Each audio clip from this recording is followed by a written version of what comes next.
عندنا النهارده مراجعة لأكتر موبايل عشوائي ممكن تشوفه، واحد من أكتر الموبايلات اللي كان عليها تطبيل من فترة ولحد دلوقتي، بس خلاص العبد لله قرر يعمل لك فيديو المراجعة، لكن قبل ما نبدأ طبعا أنت عارف هتعمل إيه، زي ما هديلك تديني، اديت لك مراجعة تديني لايك واشتراك لو أول مرة تشوفني وفعل الجرس عشان يوصلك إشعار بكل فيديو جديد، وخلونا نبدأ.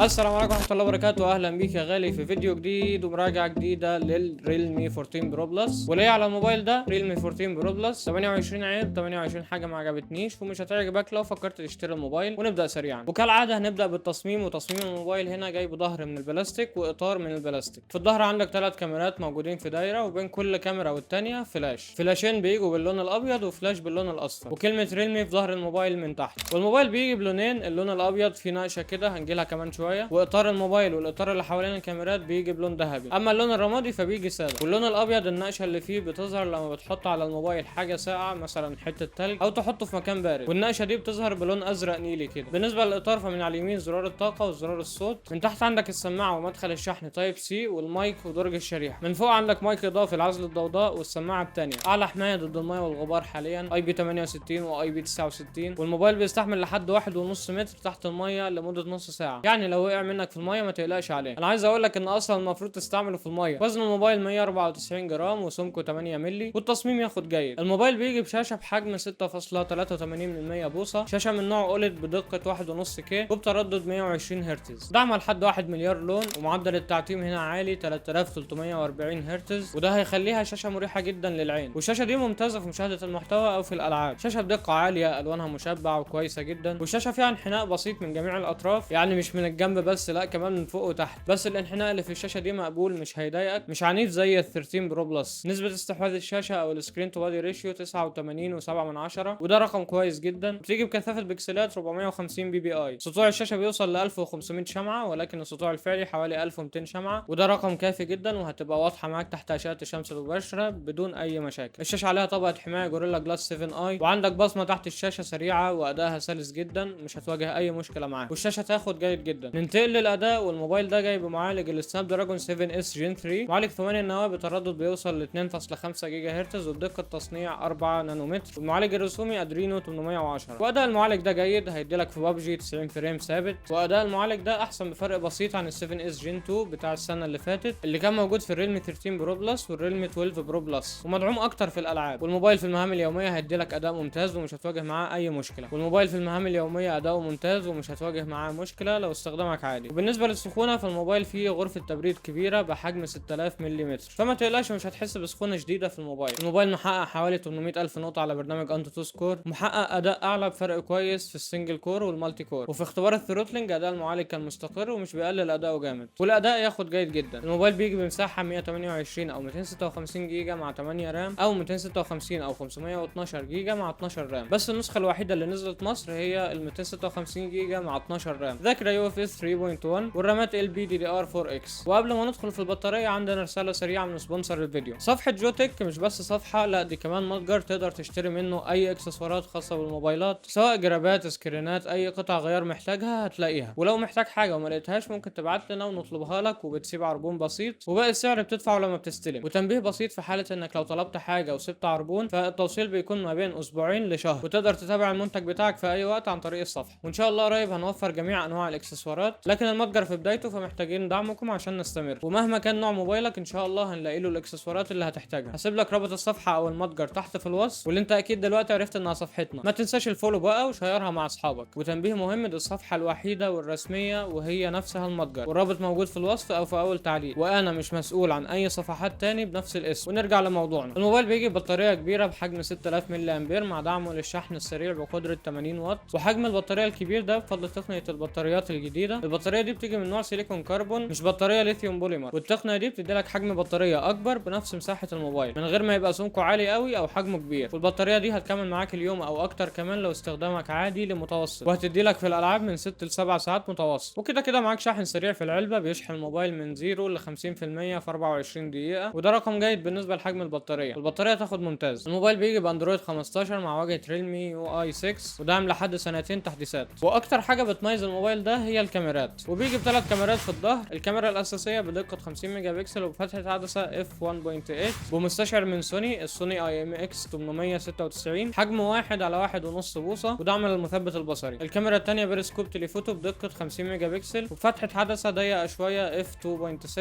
بمستشعر سوني اي ام اكس 882، وحجمه تقريبا نص بوصه. والكاميرا دي بتعمل زوم حقيقي 3 اكس وزوم ديجيتال 120 اكس، ودعم للمثبت البصري الاو اي اس. الكاميرا الثالثه الترا وايد بدقه 8 ميجا بكسل وفتحه عدسه اف 2.2، ومعاهم الفلاش الثلاثي اللي في الظهر. وفي ميزه انك تقدر تتحكم في درجه اللون، فممكن تخليه مايل للازرق بحيث الصوره تطلع بارده، او تخليه مايل للون الاصفر بحيث الصوره تبقى دافيه، فهتفيدك في التصوير على حسب المشهد اللي بتصوره. والكاميرات الخلفيه فيها مستشعر اسمه كلر سبيكتروم سنسور، وده هيفيدك قوي في التصوير الليلي. كاميرا اماميه 32 ميجا بكسل وبفتحه عدسه اف 2.0 وفيها اوتو فوكس ومثبت الكتروني. الموبايل بيصور فيديو بالكاميرا الخلفيه بجوده 4K مع 30 فريم او 1080 بكسل مع 30 او 60 فريم، وبيصور فيديو سيلفي بجوده 4K او 1080 بكسل مع 30 فريم. وبالنسبه لتجربه التصوير بالكاميرا الخلفيه في النهار، فتشبع الالوان ممتاز والصوره فيها تفاصيل ممتازه، الدايناميك رينج جيد، وفي الاضاءات الداخليه الدايناميك رينج جيد، وتشبع الالوان جيد جدا، والتفاصيل جيده. ولو بتصور اشخاص فتفاصيل الوش جيده، وتشبع الالوان جيد، والدايناميك رينج جيد. والصور في النهار بالعدسه الاساسيه تاخد جيد جدا. تصوير البورتريه تشبع الالوان جيد جدا، والدايناميك رينج جيد، والتفاصيل جيده، والجسم متحدد مظبوط في البورتريه، وتصوير البورتريه ياخد جيد جدا. الصور في الليل بالعدسه الاساسيه التفاصيل جيده جدا، وتشبع الالوان جيد جدا. وهنا يظهر دور الكالر سبيكتروم سنسور. الوان الصوره مشبع جدا، مش فاقعه ومش باهته او سايحه على بعضها، والدايناميك رينج ممتاز. والصور في الليل تاخد ممتاز. الموبايل بيعمل زوم حقيقي 3 اكس، والصور بالزوم 3 اكس التفاصيل فيها ممتازه، تفاصيل ممتازه، والدايناميك رينج جيد، وتشبع الالوان جيد جدا. وتقدر تاخد صور ماكرو بالعدسه التليفوتو، والصور بتطلع بجوده ممتازه بتفاصيل ممتازه وتشبع الوان جيد جدا، ودايناميك رينج ممتاز. والصور بالزوم 3 اكس في النهار ياخد من جيد جدا لممتاز. الصور بالزوم في الليل التفاصيل جيده جدا، وتشبع الالوان جيد، والدايناميك رينج ممتاز. والصور بالعدسه الالترا وايد الصوره فيها تفاصيل ممتازه، وتشبع الالوان جيد جدا، والدايناميك رينج ممتاز. الدايناميك رينج هنا ممتاز وتاخد ممتاز. وتصوير الالترا وايد في الليل التفاصيل جيده، وتشبع الالوان جيد جدا، والدايناميك رينج جيد وتاخد جيد. وبالنسبه للصور بالسيلفي فالتفاصيل جيده جدا، والدايناميك رينج ممتاز، وتشبع الالوان جيد. والسيلفي هنا ياخد جيد جدا. تصوير الفيديو بالكاميرا الخلفيه في الموبايل ده التفاصيل هنا جيده جدا، والدايناميك رينج جيد، وتشبع الالوان ممتاز وياخد جيد جدا. تصوير الفيديو مع ال3 اكس مفيش فقدان كبير في التفاصيل، التفاصيل جيده جدا، وتشبع الالوان جيد، والدايناميك رينج جيد وياخد جيد. وتصوير الفيديو بالعدسه الالترا وايد التفاصيل جيده، التفاصيل جيده، والالوان مقبوله، والدايناميك رينج مقبول ياخد مقبول. وتصوير الفيديو بالمثبت الالكتروني تفاصيل جيده جدا، وتشبع الالوان ممتاز، والدايناميك رينج جيد ياخد جيد جدا. تصوير الفيديو بالليل التفاصيل جيده جدا، وتشبع الالوان جيد جدا، والدايناميك رينج جيد ياخد جيد جدا. وتصوير الفيديو السيلفي التفاصيل جيده جدا، وتشبع الالوان ممتاز، والدايناميك رينج جيد جدا. الثبات في الفيديو كويس جدا، وتصوير الفيديو السيلفي ياخد جيد جدا. الموبايل جايب صوت ستيريو والصوت عالي وواضح، وهتاخد تجربه ممتازه من الموبايل، هتاخد تجربه ممتازه من الموبايل في الصوت سواء في الالعاب او في مشاهده المحتوى. الموبايل بيشيل شريحتين اتصال، شبكات الموبايل ممتازه، شيء اكيد في موبايلات ريلمي او موبايلات BBK عموما هي دي حتتهم. الموبايل بيجي بواي فاي 6 ودعم لخاصيه الدول باند وبلوتوث 5.2. بالنسبه للمستشعرات في الموبايل ده فعندك مستشعر البوصله والجيروسكوب والNFC، ومستشعر تقارب هاردوير واداؤه مظبوط. بالنسبه لمحتويات العلبه فالعلبه بيجي فيها الموبايل محطوط عليه سكرينه بشكل مسبق، راس الشاحن بقدره 80 واط، وسلك الشحن من تايب A لتايب C، ودبوس الشريحه، وجراب باللون الرمادي، وكتيبات التعليمات. وقبل ما نخش في العيوب انزل دلوقتي دوس لايك عشان عارفك نسيت، ولو اول مره تشوف الانسان ده اشترك في القناه وفعل الجرس علشان يوصلك اشعار بكل فيديو جديد وتشوف الانسان ده كتير بقى. ونخش في العيوب. بسم الله الرحمن الرحيم. كده الظهر والفريم بلاستيك، دافع فوق ال 26 باكو عشان تاخد ظهر وفريم بلاستيك. ده في موبايلات تحت ال 20 باكو بظهر ازاز، وممكن تلاقي فريم الومنيوم كمان، مفيش مدخل 3.5 مللي، والظهر بلاستيك. وريلمي عامله الظهر بلاستيك عشان الميزه الرهيبه الخنفشاريه اللي في الظهر، اللي لما بتحط عليه حاجه ساقعه فلونه بيتغير. انا راضي ذمتك في مكان بارد لدرجه ان ظهر الموبايل لونه يتغير غير في روسيا؟ ما تقنعنيش انك هتمسك الموبايل في الفريزر مثلا. كان في مليون طريقه تعرفني ان الموبايل مقاوم للميه غير انك تقول لي استعمله في ميه ساقعه. ولون الظهر البلاستيك اللي بيتغير لما بتحط عليه حته تلج ده، ريلمي نفسها قايله لك ان الميزه دي بتختفي بعد سنه من شرائك للموبايل. يعني فوق انها حاجه ملهاش لازمه، هي بتروح منك بعد سنه من الاستخدام. الموبايل هيرجع طبيعي جدا زيه زي اي موبايل تحت ال 20000. انت دافع فلوس في ميزه بتروح منك بعد اول سنه استخدام. والميزه الرهيبه الخنفشاريه دي موجوده في اللون الابيض بس. والمشكله اللونين بيتباعوا بنفس السعر، لون رمادي عادي جدا ما فيهوش اي حاجه بتميزه بيتباع بنفس سعر اللون الابيض الجاحد اللي ما فيش منه اتنين اللي ميزته بتروح بعد سنه. سطوع الشاشه اقل من ال 13 برو بلس، مش هتحس بفرق كبير لكنه سطوع اقل. البصمه اللي في الشاشه نازله لتحت بزياده بزياده. انا من رايي تعملوها في الفريم فوق مدخل الشحن بدل العذاب ده. الشاشه ما فيهاش HDR 10 بلس ولا دولبي فيجن، ودي حاجه اساسيه في اي شاشه وموجوده في موبايلات تحت ال 20 باكو. حجم الشاشه كبير قوي 6.83 بوصه، داخل في حجم تابلت، وده هيخلي الموبايل مش مريح في الاستخدام بايد واحده. غير ان اغلب الناس بتفضل الاحجام الصغيره اللي هو من 6.67 بوصه وتحت. المعالج اللي موجود في الموبايل ده اللي هو السناب دراجون 7 اس جين 3، معالج ممتاز واحسن من ال 7 اس جين 2 بفرق مقبول، بس في فئه سعريه تحت ال 22000، لان في النهايه فرق الاداء مش كبير قوي. يعني الفئه اللي نازل فيها الموبايل هتلاقي رينو 13 جايب معالج الدايمنسيتي 8350 اقوى منه فرق كبير. لو زودت حاجه بسيطه هتطلع لل 8 اس جين 3 او ال 8 جين 2. او حتى لو فرضنا مثلا ان المعالجات دي ممكن تعلي سعر الموبايل، فانت عندك برضو معالج زي الدايمنسيتي 8200 التيميت بتاع الانفينكس جي تي 20 برو. كل دي معالجات احسن واقوى بفرق كبير عن المعالج ده. فانا من وجهه نظري الشخصيه حرام تدفع 26000 في معالج سناب 7 اس جين 3. عارف لو 7 بلس جين 2 حتى كان هيبقى موبايل عالمي ويكسح اي موبايل تاني في نفس سعره. نوع الرامات LPDDR4X مش 5X، ونوع الذاكره مقبول 3.1